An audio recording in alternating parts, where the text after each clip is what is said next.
আসসালামু আলাইকুম।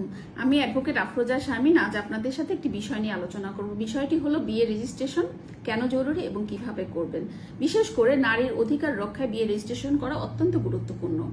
বিয়ে একটি সামাজিক বন্ধন, আর এই বন্ধনকে সুদৃঢ় করার জন্য অবশ্যই বিয়েটি রেজিস্ট্রেশন করতে হবে।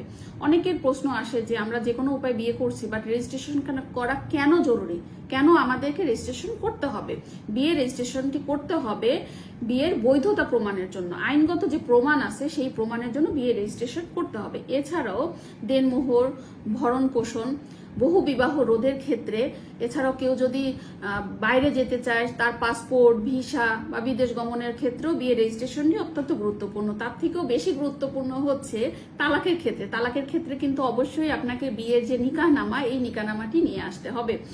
এখন অনেকেরই প্রশ্ন থাকে যে হ্যাঁ, আমরা বিয়ে রেজিস্ট্রেশন কোথায় গিয়ে করব, বা আসলে কিভাবে করব, কখন করব। এই বিষয় নিয়ে অনেকেরই অনেক ধরনের চিন্তা ভাবনা থাকতেই পারে, আর এটা থাকাই স্বাভাবিক।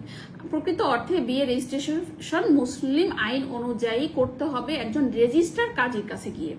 একজন রেজিস্ট্রার কাজীর কাছে গিয়ে আপনি আপনার বিয়েটি রেজিস্ট্রেশন করে নেবেন।